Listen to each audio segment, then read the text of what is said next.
Que a graça e a paz de nosso Senhor e Salvador Jesus seja contigo, iniciando agora mais uma série no canal, né? Pedindo a Deus que seja realmente uma série bastante proveitosa, meditando agora nos Evangelhos. E também com isso, vendo aqui algumas desmascarando, né? Desfazendo algumas heresias que são jogadas aí no meio cristão, né? E quem não estuda a palavra de Deus realmente fica sendo levado, né, por todo e qualquer vento de doutrina. Capítulo 1 de Mateus, ele começa falando sobre a genealogia de Jesus Cristo. E depois sobre o nascimento de Jesus. Eu vou ler primeiro dos versos 1 ao 17 e depois a gente faz um breve comentário. Verso 1 ao verso 17. A genealogia de Jesus Cristo. Você vai encontrar também lá no capítulo 3 de Lucas, dos versos 23 ao 38. Sendo que aqui ele vai começar falando por Abraão até chegar a Jesus. E lá em Jesus ele começa por Jesus até chegar em Adão, lá em Lucas. Então veja, livro da genealogia de Jesus Cristo, filho de Davi, filho de Abraão. Ele já começa dizendo Jesus Cristo, filho de Davi. Abraão gerou a Isaac, Isaac a Jacó, Jacó a Judá e a seus irmãos. Judá gerou de Tamar a Pérez e a Zera. Pérez gerou a Esrom, Esrom a Arão. Arão gerou a Aminadab, Aminadab a Naasson, Naasson a Salmão. Salmão gerou de Raabe a Boaz, este de Rute gerou a Obed, e Obed a Jessé. Jessé gerou o rei Davi, e o rei Davi a Salomão, da que fora mulher de Urias. Salomão gerou a Roboão, Roboão a Abias, Abias a Asa. Asa gerou a Josafá, Josafá a Jorão, Jorão a Uzias. Uzias gerou a Jotão, Jotão a Acás, Acás a Ezequias. Ezequias gerou a Manassés, Manassés a Amon, Amon a Josias. Josias gerou a Jeconias e a seus irmãos no tempo do exílio na Babilônia. Depois do exílio na Babilônia, Jeconias gerou a Salatiel e Salatiel a Zorobabel. Zorobabel gerou a Abiúde, Abiúde a Eliaquim, Eliaquim a Azor. Azor gerou a Sadoc, Sadoc a Aquim, Aquim a Eliúde. Eliúde gerou a Eleazar, Eleazar a Matã, Matã a Jacó. E Jacó gerou a José, marido de Maria, da qual nasceu Jesus, que se chama o Cristo. De sorte que todas as gerações desde Abraão até Davi são 14. Desde Davi até o exílio na Babilônia, 14. E desde o exílio na Babilônia até Cristo, 14. Muitas pessoas, e eu também, não gostava de ler as genealogias, né? Até que eu entendi o porquê das genealogias. Primeiramente, Deus é um Deus organizado. Relato de pessoas, por exemplo, que se converteram simplesmente porque o pastor uma vez pregou sobre genealogia e essa pessoa ficou encantada com a organização de Deus e quis conhecer mais a respeito de Deus e da Bíblia. As genealogias, elas servem para o estudo da Bíblia, mas algumas também nos levam a refletir. Aqui também temos uma breve reflexão. Primeiramente, o registro das genealogias era importantíssimo para o povo judeu. Além de confirmar sua origem, confirmava também a do indivíduo, e nisso Mateus fez questão de expor a origem do nosso Salvador Jesus, o Messias.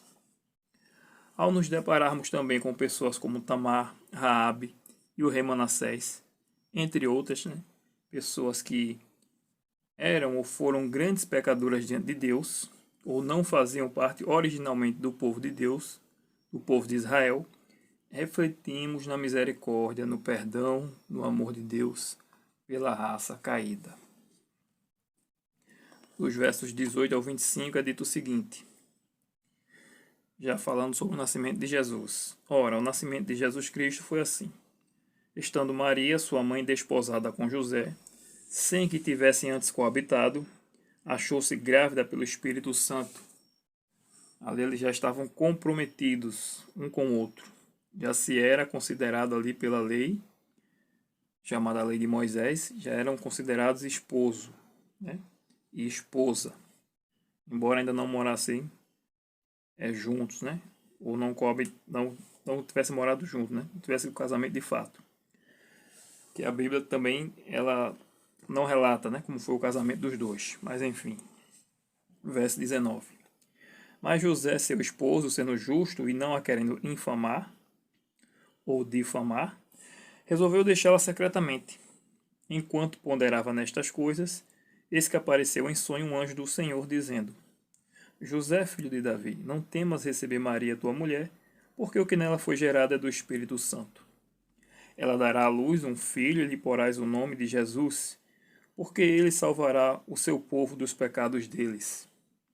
Ora, tudo isto aconteceu para que se cumprisse o que fora dito pelo Senhor por intermédio do profeta. Eis que a virgem conceberá e dará à luz um filho, e ele será chamado pelo nome de Emanuel, que quer dizer Deus conosco. Despertado José do sono, fez como lhe ordenara o anjo do Senhor, e recebeu sua mulher. Contudo, não a conheceu enquanto ela não deu à luz a um filho, a quem pôs o nome de Jesus. Vai ser falado um pouco mais de Maria lá em Lucas, por exemplo. Aqui, primeiramente, a gente vê que o nome, né, Jesus, significa Salvador. Quem deu este nome, né, foi o anjo. A gente vai ver lá em Lucas, quando ele conversa com Maria. Porque dizem que Jesus não seria um nome... É um nome aportuguesado, digamos assim, né? Porque o nome no original seria Yeshua, ou Yeshua. Mas enfim. Então aqui nós vemos que Mateus ele faz questão de deixar clara a origem divina de Jesus. E vemos também o amor de José por Maria. Mesmo achando que tinha sido traído, ele não quis acusá-la nem entregá-la às autoridades da época, mas planejava deixá-la secretamente. Porque o pecado e crime de adultério era punido por apedrejamento. Mas a pessoa só poderia ser apedrejada se o marido houvesse acusado e comprovasse o adultério. Então José pensava em deixá-la secretamente, para que isso não viesse a ocorrer com ela. Então nisso podemos ver o caráter desses dois servos de Deus. O amor genuíno que tinham, o temor por Deus.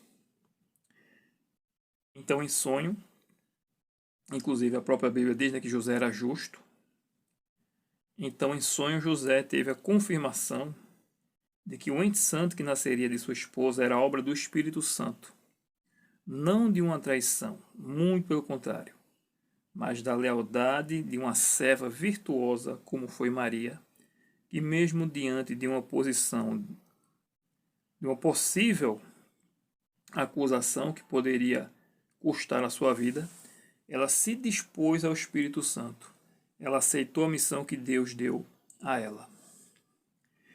Importante também analisarmos o verso 25, pois muitas heresias são levantadas para defender a perpetuidade da virgindade de Maria.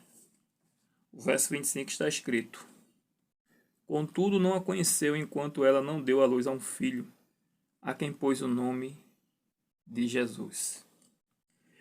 Vi um padre afirmar que o verbo conhecer apenas foi usado para dizer que José não havia visto Maria nua, sendo que antes esse padre havia dito que José era um protetor de Maria, como Mardoqueu foi de Ester. Contudo, não é isso que a Bíblia diz. Claramente está escrito que José era esposo de Maria. Outra coisa, se José era um protetor, por que ele teria que ver Maria nua? É uma contradição. E qual a razão de um marido ver sua esposa pelada, a não ser para fazer amor com ela? Temos que ter cuidado com tais professores bíblicos que querem ser os dominadores do idioma original bíblico, seja hebraico ou grego, apenas para perverter a doutrina, pois colocam suas fantasiosas interpretações desconsiderando todo o contexto. Que Deus seja louvado, e no próximo vídeo vamos meditar no capítulo 2 do Evangelho de Mateus, a visita dos magos. Que Deus seja louvado, que Deus te abençoe. Amém.